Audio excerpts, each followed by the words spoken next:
Assalamualaikum warahmatullahi wabarakatuh. Jumpa lagi dalam pembelajaran sejarah. Jadi hari ini kita akan belajar mengenai berpikir secara sinkronik dan diakronik dalam mempelajari sejarah. Untuk lebih jelasnya, mari kita ikuti videonya sampai akhir. Selamat menikmati. Berpikir secara sinkronik dan diakronik dalam mempelajari sejarah. 1. Berpikir sinkronik.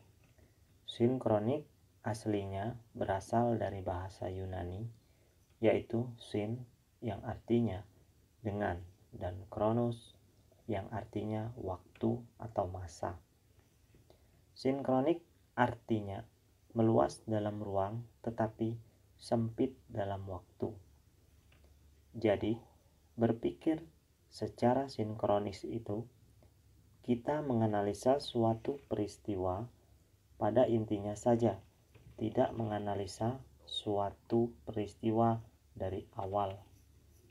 Contohnya, menjelaskan tentang suasana pada saat tragedi pemberontakan G30 SPKI. Jadi, dengan berpikir secara sinkronik, kita dapat mempelajari peristiwa bersejarah secara mendetail. Ciri-ciri berpikir sinkronik. 1. Bersifat horizontal.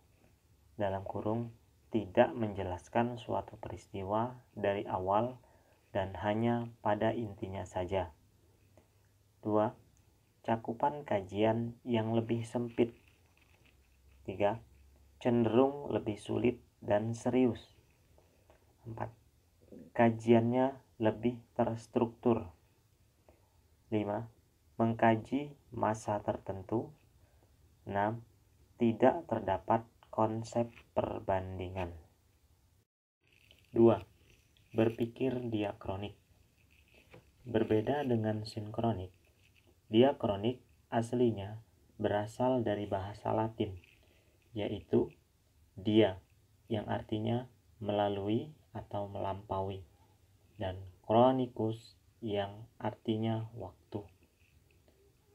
Tapi diakronik sendiri artinya memanjang dalam waktu tetapi menyempit dalam ruang. Berpikir diakronik disebut juga berpikir kronologis. Berbeda dengan berpikir sinkronik. Berpikir diakronik itu kita menganalisa suatu peristiwa dari awal mula peristiwa itu terjadi hingga akhir dari peristiwa itu.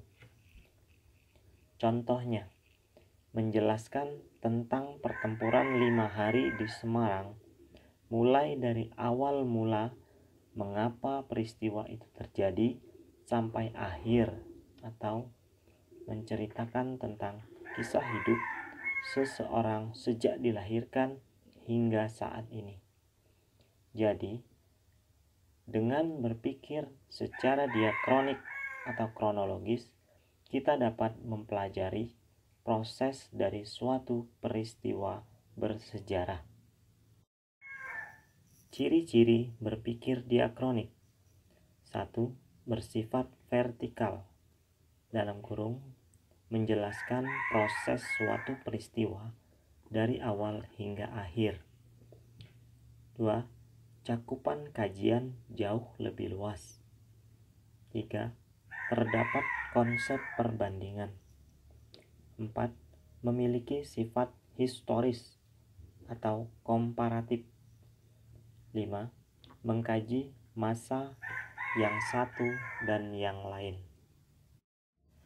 Demikianlah pembelajaran hari ini mengenai konsep berpikir secara sinkronik dan diakronik dalam mempelajari sejarah.